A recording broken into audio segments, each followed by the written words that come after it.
There is a place where students can think creatively, grow intellectually, and develop spiritually.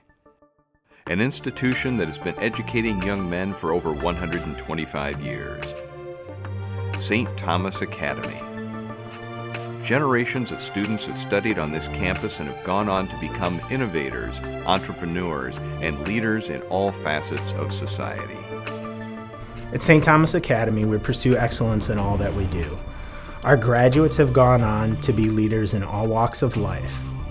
For our students, we aim to expand their minds, strengthen their bodies, and nourish their spirits. To do this, we must offer much more than just a rigorous academic program.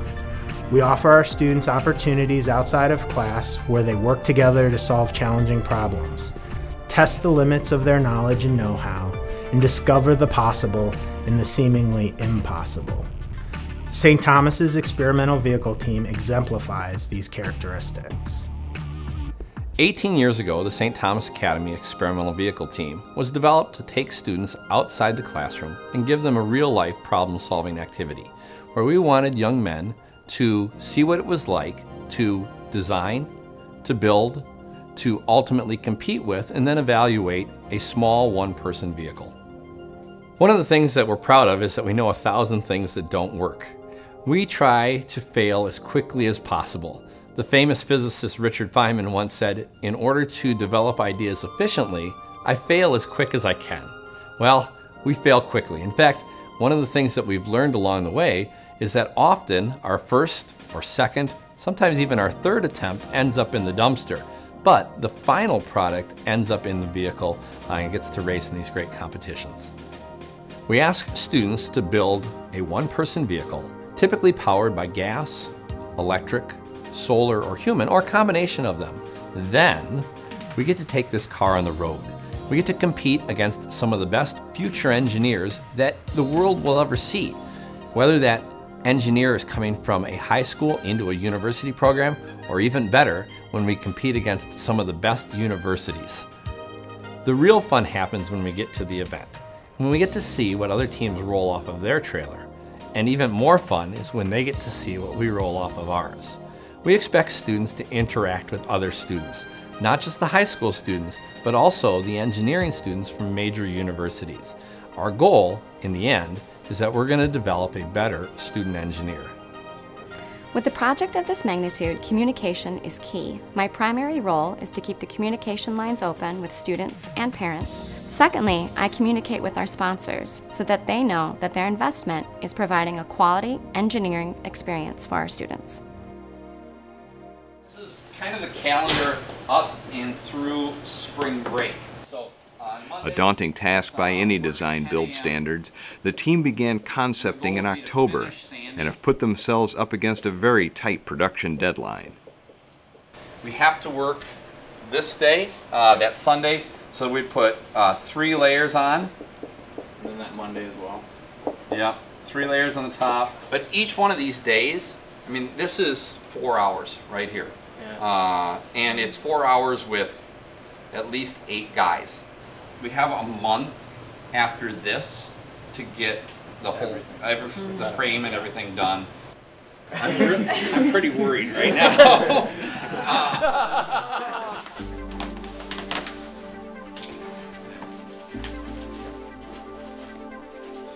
It takes teamwork and discipline to build an EVT car.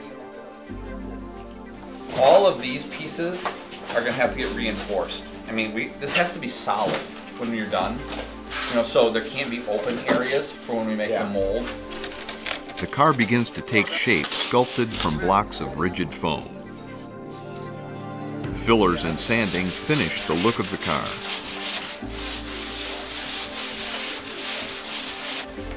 Yeah, don't be afraid to put too much resin on there. You really can't put too much resin on it. Fiberglass and resin strengthen the body. If you have to, just tear the pieces smaller.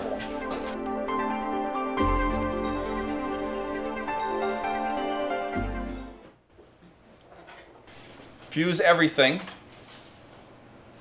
No shoddy connections like I just saw. All right, no shoddy connections. No fires. All right, no fires, at least today. No fires.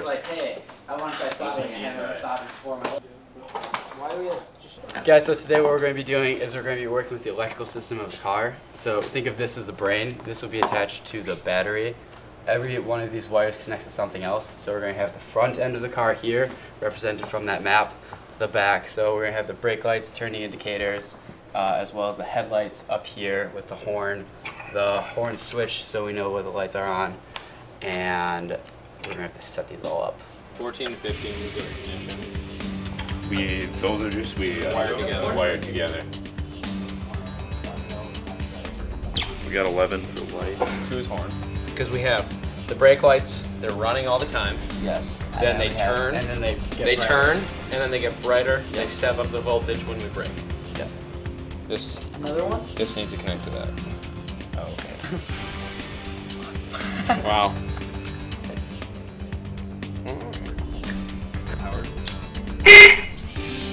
All right, I guess that works. Yeah. It scared the crap out of me. Yeah, same. Did you get that on film?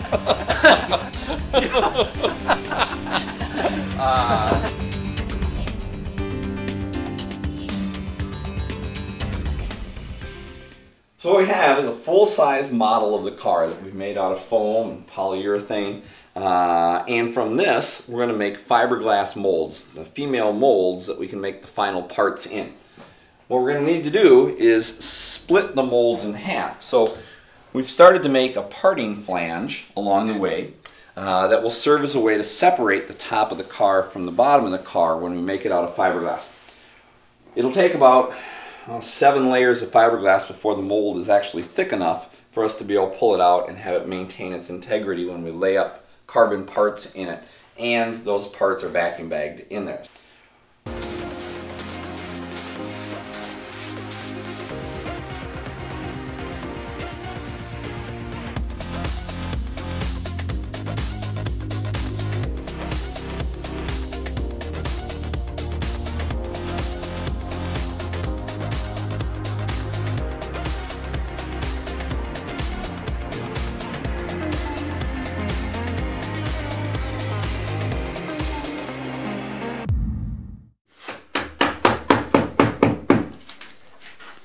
Good sound. Just drive it right up to the car, go all the way around, get the whole flange free, just a little bit at a time, and then hopefully the front will come up first. I mean, that's what should happen.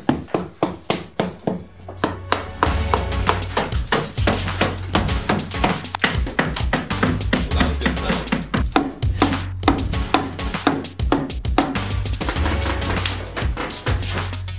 There we go. It's off. Yes! Alright, can you flip it? Look at that! Alright! Well, we were getting so much out.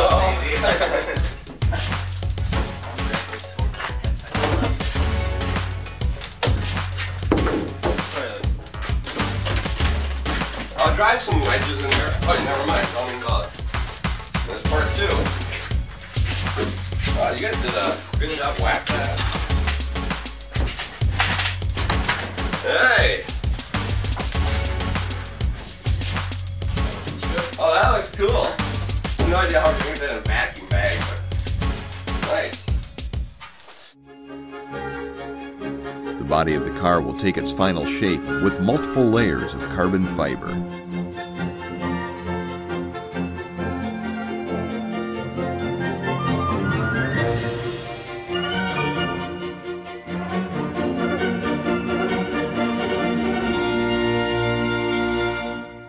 Right now we got the whole car under vacuum, so hopefully atmospheric pressure will push the layers together and make a nice compact sandwich of carbon fiber and Nomex honeycomb.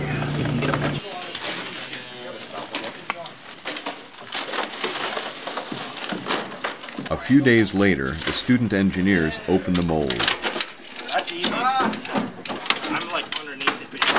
There we go.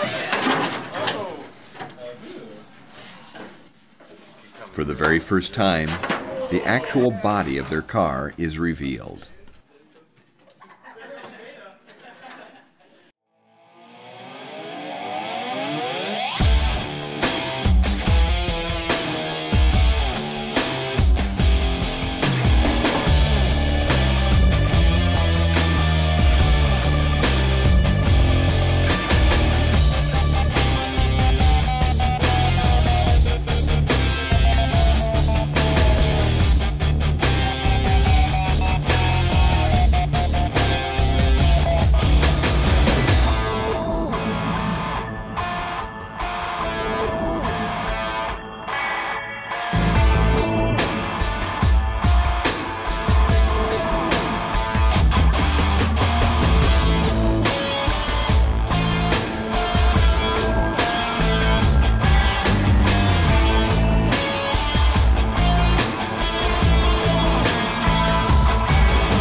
students get hands-on experience with tools and machinery to create every part of their car.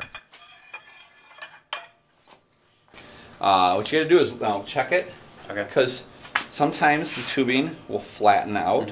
So when you look at it, see, this is really nice. You have a constant radius, on both sides. So that tubing is good, because what it does is it stretches the tubing around, but it only works with this size, 0.058. So if it's thinner, it just cracks. Yeah, it just cracks it. So.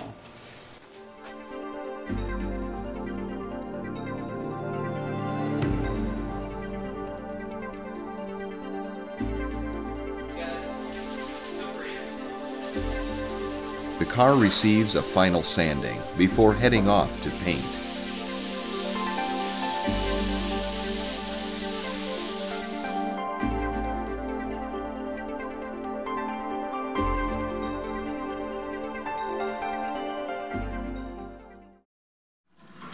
Ah, this is gonna look so cool when you get the, oh, that's gonna look good.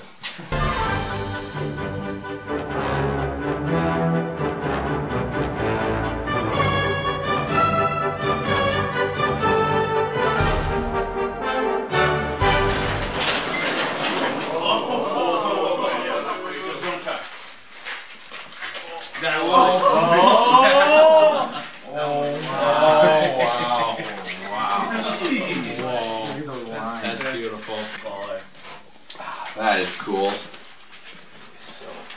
Like, so cool.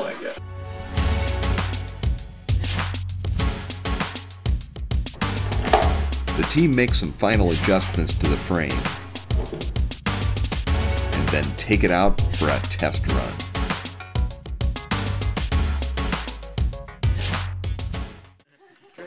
The next step is building and testing the motor controller.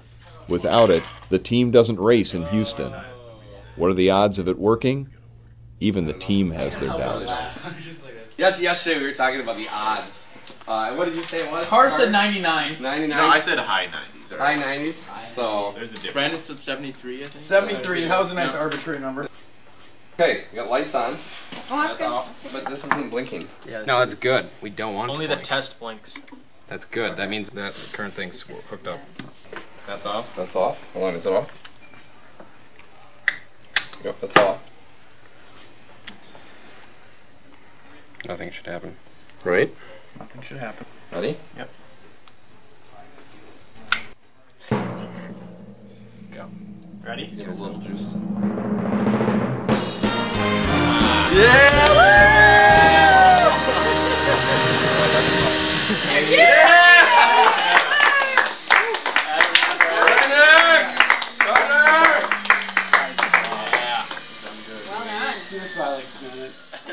I gave that a little tiny chance of actually working, so Yes. That's good. that's great. This was the thing that I thought would be our Achilles heel, right here. So I thought this was going to be the thing that kept us from racing. So now you're doing 3 cars?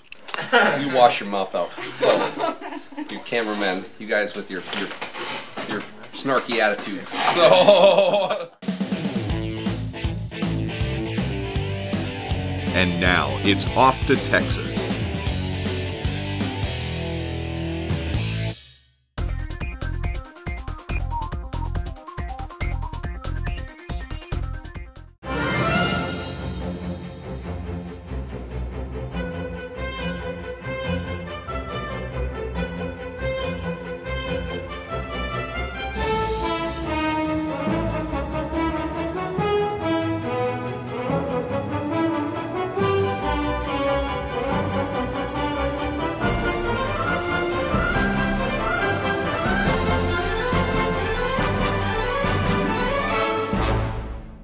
Good morning.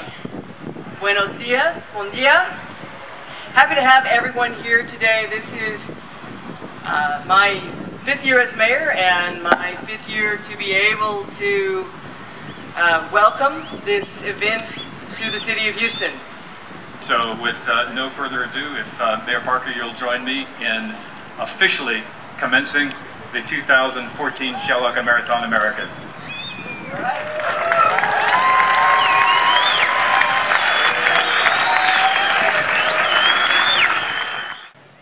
The Shell Eco Marathon event is open to the public. Spectators are encouraged to view the cars, ask questions, and take pictures. The St. Thomas team invited people to sit in their cars, but their generosity wasn't without risk.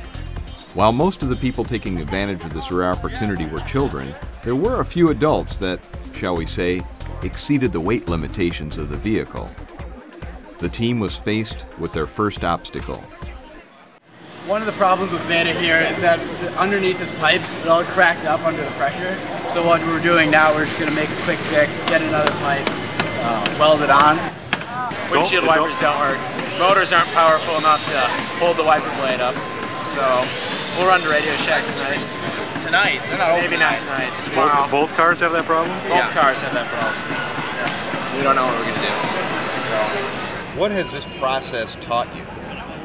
It's taught me a lot about patience. I mean, a lot of things don't work. We have to figure out what's wrong, like today. Day 2, Houston. The team takes the broken frame out for welding. Don't take too much of Brannick's time because he needs to go make a miracle happen. So, so electrical, like genius, freaky genius. Is it gonna work? Look at me right now. Yeah, we'll get them running. That means no. All right, that means that's a DTW. Don't tell Westlake. So. So yesterday was a long day. We had about 21 hours complete with getting to the airport early. Then we had both windshield wipers not work. The frame broke. So, and then I think we even had a mini fire or a fuse burst as well. So we are hoping that everything goes better now. The frame's been fixed, the windshield wipers work, and then fingers crossed we pass inspection, which is where we're going right now. We have everything working. What might be a little fear is inspection. They're going to try to find something that they're going to bring us back and make us work on. So hopefully we get through the first time, but we might be coming back here. Hopefully not. So currently I'm a senior on the team, and I'm the primary driver for the Alpha car. And like it's going to be a really cool experience since I've had some practice driving around like the quad at school. It'll be really cool to see how it handles on the track at like higher speeds. Like go about like 20 miles an hour, and like kind of interacting with other drivers on the car should be interesting. This program has meant a tremendous amount to our son. He has learned not only engineering, how to work as a team, and has had a lot of fun in the process. I've often seen Ian grow as an individual just from the experiences that he has. He's gained a lot of confidence, a lot of hands-on skills, and he's also had a lot of fun doing it too. The car needs 10 centimeters of clearance everywhere and 130 centimeters on top. When we measured it a few hours ago, it was 129.5 centimeters. We'll see what they think. What do you guys say, thumbs up? Good job. Good looking car. Well, one thing we did several years ago, we bought them a 3D printer that I see now they've made the steering wheel out of and a few chalk blocks. My role has been the 3D designer for various parts that we need. So my main one was the steering wheel that I made. So it went through about 7 different looks of the steering wheel, just getting the like hand positions right, the sizing right, the throttle, where the throttle's going to go. That took a long time to get. I got to watch them going through the inspection process, and that's always a nerve-wracking process. It's really when everything, all the hard work that they've put in for the last 6 months, all has to come together, and they have to meet all the requirements. And typically, they find a few things. All right, so I see an empty pit area here. That's got to be good news. Actually, anytime you have an empty pit area, that means that both cars are not here, which means that both cars must be working at least somewhere. So where are we at? Well, I think we're over at inspection right now for the very last steps before I go to bed tonight. Hopefully they'll be done. I'll be able to wake up tomorrow morning and know that they're going to push out and be able to race.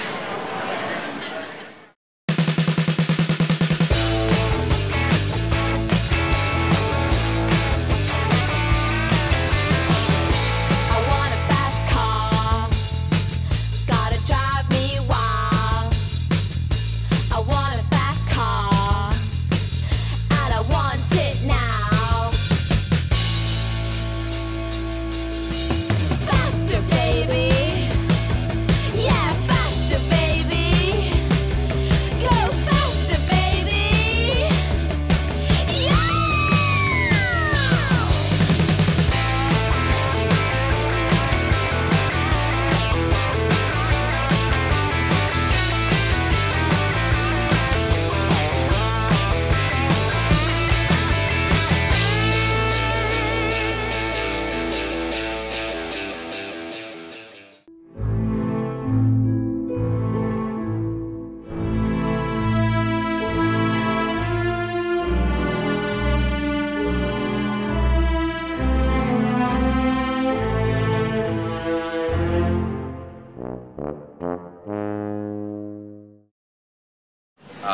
right now, neither of the cars work. The DC-DC converters seem to have burnt out in the cars, so we're going to try to put in a different control board. Now, if my goal from the beginning was to win, this would really be stressing me out right now.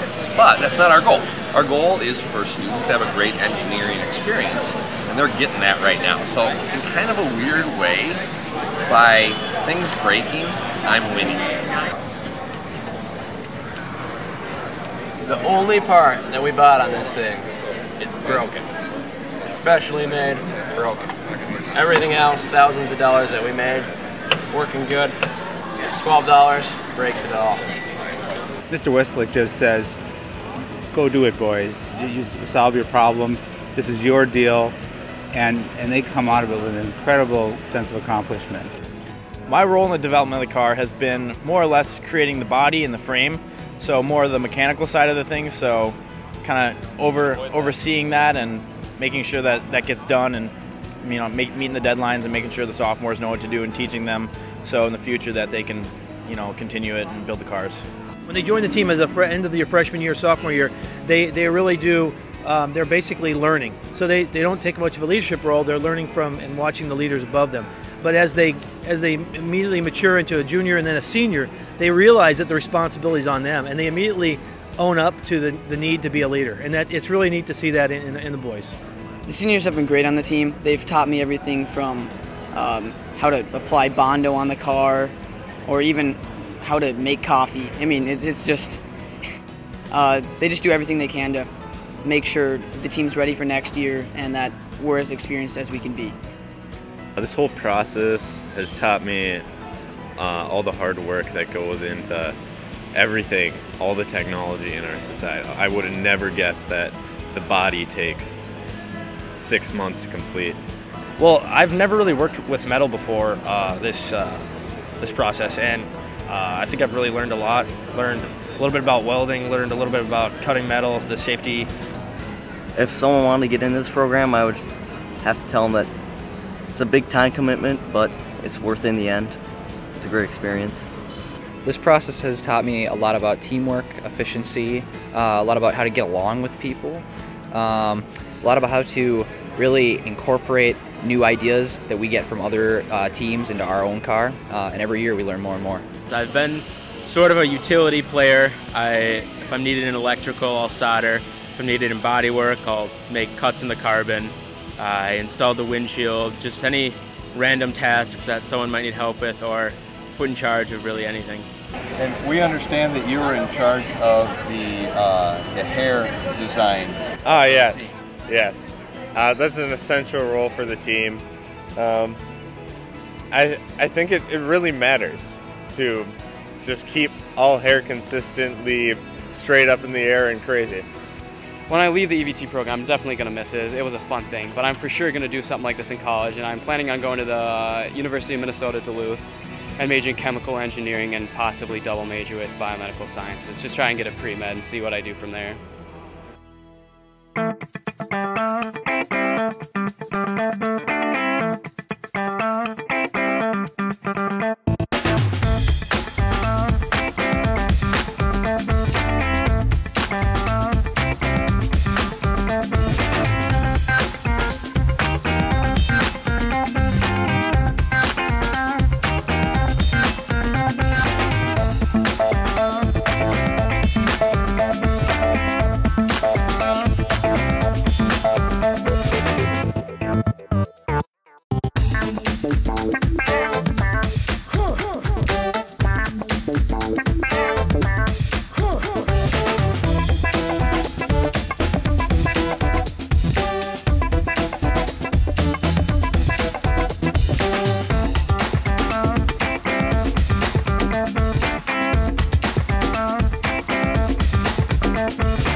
Wow, what a year. I guess I'm glad that one's behind us. I'll tell you, anything that could have gone wrong, it did go wrong. Ah!